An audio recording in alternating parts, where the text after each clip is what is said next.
حضرت اسامہ حضور سے بے تکلف تھے اور جو ضرورتیں تھیں حضور سے آ کے کہہ لیتے تھے، ظاہر پوتوں کی جگہ پہ تھے، کوئی بھی کام ہوتا بلا تکلف حضور کی خدمت میں حاضر ہو جاتے۔ حضرت اسامہ بن زید کہتے ہیں ایک دن رات کا ایک حصہ بیت چکا تھا اور مجھے حضور سے کوئی کام، کوئی حاجت حضور سے جڑی تھی اور اس کی تکمیل چاہ رہا تھا، تو میں رات کے وقت ہی آ گیا۔ ظاہر ہے کہیں جانا ہو تو بندہ سوچتا ہے، لیکن جہاں اتنی بے تکلفی ہو وہاں کہتا ہے چلو میں چلا جاتا ہوں، تو وہ حضور کی خدمت میں حاضر ہو گئے۔ تو آقا کریم تشریف لے آئے۔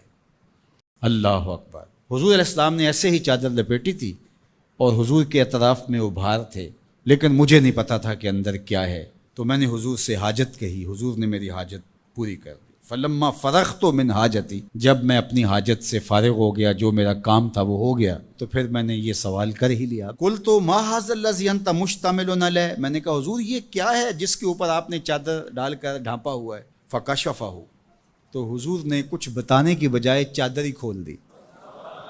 جب چادر کھلی تو منظر صاف تھا۔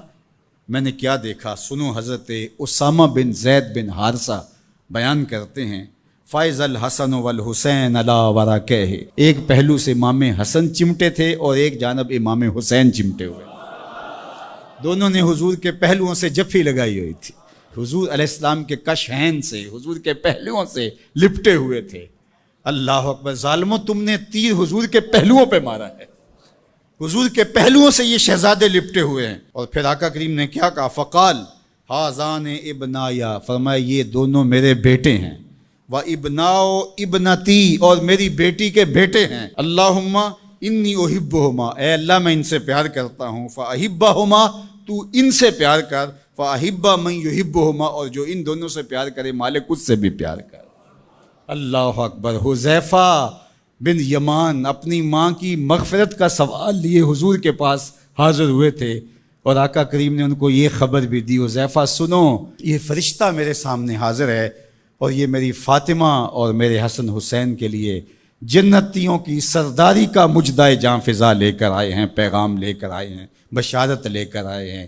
یہ خاندان عالی مرتبت خاندان، کبھی حضور ان کو چادر میں سمیٹ لیتے ہیں، کبھی مباہلے کی آیت کا مصداق یہ قرار پاتے ہیں اور فرماتے ہیں اللہم ہؤلاء اہل بیتی، یہ ہیں میرے اہل بیت، اور کبھی آقا کریم علیہ السلام کندھوں پہ سوار کرتے ہیں، کبھی حضور کی پشت پہ سواری ہوتی ہے، اور کبھی حضور بشارتیں دیتے ہیں کہ لوگوں کو بتا دو کہ یہ میرے فرزند، یہ عالی مرتبت شہزادے جنتی جوانوں کے سردار ہیں، اور میری شہزادی جنتی خواتین کی سردار۔ یہ عالی مرتبت خاندان جن کی عظمتیں اتنی بلند ہیں اور جن کی رفعتوں کے پھریرے لہرا رہے ہیں، تو جتنا اونچا منصب ہوگا امتحان بھی تو اتنا اونچا ہوگا، جتنی بڑی شان ہوگی تو امتحان بھی اس کے مطابق ہوگا۔ پھر 10 محرم کو جو امتحان ان شہزادوں نے دیا اور ثابت کیا کہ ہم سرداران جو جنت ہیں وہ ایسے ہی نہیں بن گئے، کیسے کڑے امتحان سے گزر کر کے ہم اس مرتبہ رفیع کے اپنے آپ کو حقدار بتا رہے ہیں۔ کوئی یہ نہ کہے کہ پیغمبر نے اپنے نواسے جان کے ایسے ہی بشارت دے دی تھی اور یہ عظمت ان کو حاصل ہو گئی تھی، ورنہ ان کے اندر کیا رکھا تھا۔ اب زمانہ دیکھے کہ جو حسین ابن علی نے کر کے دکھایا ہے، زمانے میں کوئی دکھائے تو صحیح۔ عظمتوں کی جس مسند پہ بیٹھے شہزادہ رسول دکھائی دیتے ہیں اور شہزادی رسول دکھائی دیتی ہیں اور امام حسن دکھائی دیتے ہیں، یہ الگ الگ عنوانات ہیں، جس عنوان پہ آئیں تو ایک کائنات بسی ہوئی ہے۔ اللہ جل شانہ ان شہزادوں کی برکت سے ہمیں دین کا حقیقی شعور عطا کر دے۔